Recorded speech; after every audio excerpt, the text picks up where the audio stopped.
नमस्कार, उत्तराखंड लाइव में आपका स्वागत है और मैं हूं आपके साथ एकता। आइए बढ़ते हैं खबरों की ओर।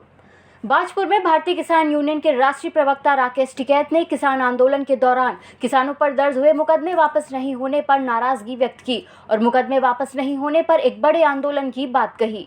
हमारी कल एसकेएम की भी मीटिंग लखीमपुर खीरी में होगी और लखीमपुर खीरी में मीटिंग है, जो लखीमपुर खीरी की घटना हुई उसके बारे में भी होगी और एमएसपी पे क्या करना है उसके बारे में भी कल मीटिंग है।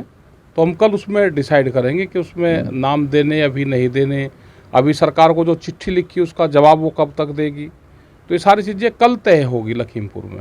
अभी हरियाणा ने मुकदमे वापसी किए हैं, लेकिन उत्तराखंड, उत्तर प्रदेश इन स्टेटों में रह रहे हैं। अभी पंजाब के मुकदमे वापसी हुए और ये समझौते में है। भारत सरकार ने जो समझौता किया है उसमें मुकदमे वापसी की भी बात है। बड़ा आंदोलन तो एक देश में होगा, वो बेरोजगारी को लगा लो, वो महंगाई को लगा लो, वो जिस तरह से सरकारें प्रेशर में लेने का काम कर रही है जनता को, उसका लगा लो। तो एक ज़रूरत तो बड़े आंदोलन की देश में है। उत्तर प्रदेश के मुख्यमंत्री योगी आदित्यनाथ उत्तराखंड दौरे पर पहुंचे। वो अपने छोटे भाई महेंद्र सिंह के बेटे के मुंडन के कार्यक्रम में गांव में शामिल हुए। मंगलवार रात उन्होंने अपने गांव पर ही गुजारी, जहां उन्होंने मां के साथ वक्त गुजारा और भाई के साथ पारंपरिक भोजन ग्रहण किया। कल वो हरिद्वार पहुंचेंगे, जहां भागीरथी होटल का उद्घाटन करेंगे और उत्तर प्रदेश के अधीन पूर्व में रह चुके होटल अलकनंदा को उत्तराखंड को सौंपेंगे। भागीरथी होटल उत्तर प्रदेश के अधीन रहेगा और भव्यता के साथ साथ होटल में बैंकेट हॉल, रेस्टोरेंट सहित कई सुख सुविधा मौजूद रहेंगी। प्रशासन द्वारा समूची व्यवस्था तैयारी को लेकर की गई है। कोतवाली विकास नगर के डाक पत्थर क्षेत्र के शक्ति नहर में एक युवती ने अपने हाथ की नस काटकर शक्ति नहर में छलांग लगाई, जहां नहर में डूबने से उसकी मृत्यु हो गई। बताया जा रहा है कि वीर शहीद केसरी चंद राजकीय महाविद्यालय में बीकॉम की छात्रा थी, जो कि मूल रूप से बरोटीवाला की रहने वाली थी। बताया जा रहा है कि युवती ने अपने पिता से कहा था कि मैं कॉलेज से जल्दी घर वापस आऊंगी, आप मुझे लेने गीता भवन मार्ग विकास नगर पर लेने आ जाना। मामला तो सर देखो, मुझे भी नहीं बता रहा। मामला तो ये हुआ कि सुबह बच्ची घर से चली 9:30 बजे करीब ही है।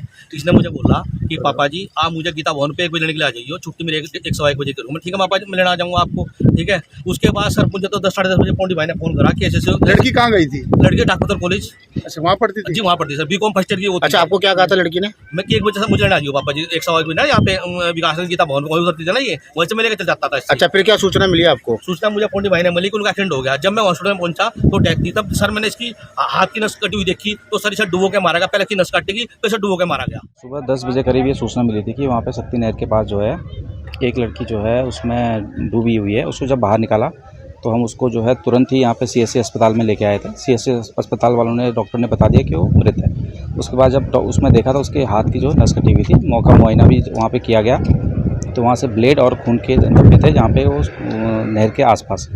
घटनास्थल से जो है लड़की का बैग भी मिला है और मोबाइल फ़ोन मिला है। मोबाइल फ़ोन में किसी नंबर से उसने मैसेज करे में, तो उस संबंध में भी जांच चल रही है।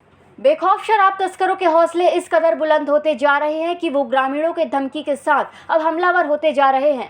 ताज़ा मामला लालकुआं कोतवाली के अंतर्गत बेरी पड़ाव क्षेत्र का है, जहां शराब तस्करी कर रहे लोगों को ग्रामीणों ने रोकने का प्रयास किया तो तस्करों ने लोगों पर हमला कर दिया, जिसके बाद एक व्यक्ति का हाथ टूट गया, जबकि दूसरे व्यक्ति के शरीर पर चोटों के निशान आए हैं। वहीं आज आक्रोशित ग्रामीणों ने कोतवाली का घेराव करते हुए कोतवाल को ज्ञापन सौंपा। है बेरी पड़ाव भानसीनवाड़ से। सर, मैं विगत वर्षों से शराब तस्करों का विकट काम चल रहा है सर।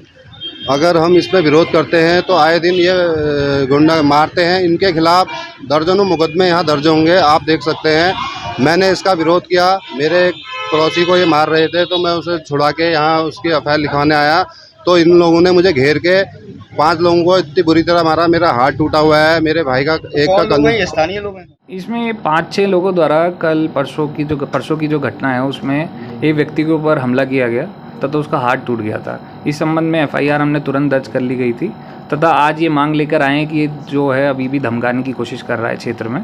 तो इस संबंध में आयोग को निर्देशित कर दिया गया है कि इसमें जो भी कार्रवाई बची हुई है करके इनमें तुरंत गिरफ्तारी की जाए तथा जो शांति व्यवस्था है वो कायम की जाए। पुलिस ने विधानसभा सचिवालय और अन्य सरकारी सेवा में नौकरी दिलाने के नाम पर 3 करोड़ से अधिक की ठगी करने वाले नटवर लाल को गिरफ्तार किया है। आरोपी द्वारा विधानसभा और सचिवालय समेत कई सरकारी नौकरी लगाए जाने के नाम पर लोगों से 3 करोड़ की ठगी की है।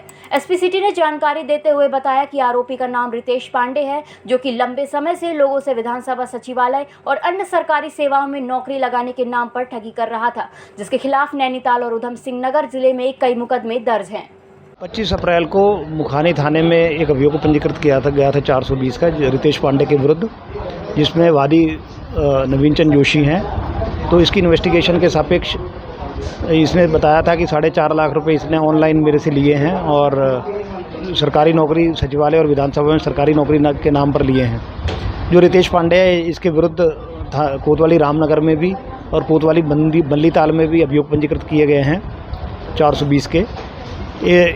इससे पूछताछ में ये सामने आया कि इसने विभिन्न लोगों से 3 करोड़ से ज़्यादा की संपत्ति ली गई है और इसके आगे इसकी जांच की जा रही है और इसके चेन में जो लोग होंगे उनसे पूछताछ की जाएगी और उनको भी 120 बुई का मुलजिम बनाया जाएगा। इसमें अभी ये इन्वेस्टिगेशन का विषय है, जांच का विषय है। इसमें मेरी पुलिस टीम काम कर रही है और उसके बाद जो तथ्य सामने आएंगे उसके अनुसार कार्रवाई की जाएगी।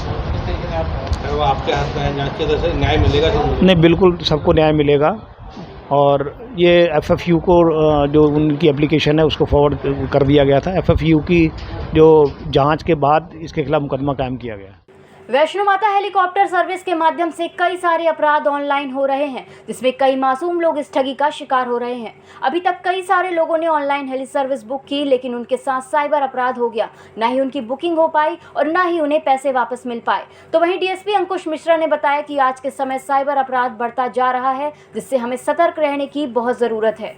मैंने बताया कि पवन हंस हेलीकॉप्टर के नाम पे आया था। स्टार्टिंग में उसने फेक वेबसाइट बना रखी थी, तो जो फेक वेबसाइट थी उसमें हमने 2 लोगों को बिहार से अरेस्ट किया था। उत्तराखंड कांग्रेस प्रदेश अध्यक्ष करण माहरा गढ़वाल भ्रमण के बाद राजधानी देहरादून पहुंचे, जहां प्रदेश कार्यालय में करण माहरा ने मीडिया से मिलते हुए जानकारी दी। उन्होंने कहा कि गढ़वाल क्षेत्र में काशी विश्वनाथ के दर्शन कर यात्रा पड़ाव का भी जायजा लिया है। वहीं उन्होंने कहा कि बीजेपी सरकार यात्रा चलाने में पहले दिन ही विफल हो गई है।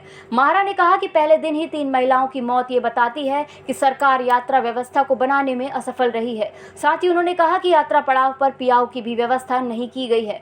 कांग्रेस प्रदेश अध्यक्ष करण माहरा ने मुख्यमंत्री पुष्कर सिंह धामी से आग्रह करते हुए कहा कि यात्रा 2 साल बाद फिर से चल रही है। इसके लिए चारों धाम में यात्रियों के लिए भरपूर व्यवस्था की जाए, ताकि उत्तराखंड के स्थानीय लोगों को भी रोजगार मिल सके। कांग्रेस प्रदेश अध्यक्ष करण माहरा ने मुख्यमंत्री पुष्कर सिंह धामी से आग्रह करते हुए कहा कि यात्रा 2 साल बाद फिर से चल रही है। इसके लिए चारों धाम में यात्रियों के लिए भरपूर व्यवस्था की जाए, ताकि उत्तराखंड के स्थानीय लोगों को भी रोजगार मिल सके। बोली थी वो सही साबित हो रही है। 3 महिलाओं की मृत्यु एक्सीडेंट में हो चुकी है। मैंने जो कहा कि एक इमरजेंसी जो नंबर रिलीज़ होना चाहिए कि किसको अगर कोई एक्सीडेंट होता है वो कहाँ जाए, कोई उसको अगर कहीं फंस जाता है, कहीं आग लग रही है जंगलों में, कोई गाड़ी अगर आग की वजह से फंस जाती है वो कहाँ जाएँ, किसकी मदद मांगें, किनको उनको फ़ोन करना, ये कोई भी चीज़ जारी नहीं। तो ये दिखाता कि बेसिक जो ज़रूरत है वो तक सरकार ने अपनी कार्रवाई नहीं की है। पड़ाव में पानी की कमी है, सड़कें टूटी पड़ी हैं, स्वास्थ्य का हाल यह है कि जो आसपास के हॉस्पिटल्स हैं उनमें अभी भी डॉक्टर्स पूरे नहीं हैं। तो क्या तैयारी है? मेरे को तो लगता है कोई तैयारी नहीं है। पहले दिन की यात्रा में 3 औरतों का मर जाना ये साबित करता है कि बीजेपी जो कह रही है सरकार कि हमने सब तैयारियां दुरुस्त कर ली हैं, वो बिल्कुल झूठ है। इस बुलेटिन में फिलहाल इतना ही। नमस्कार। EMS टीवी के YouTube चैनल को सब्सक्राइब करें और बेल आइकन दबाएं। साथ ही EMS न्यूज ऐप डाउनलोड करें।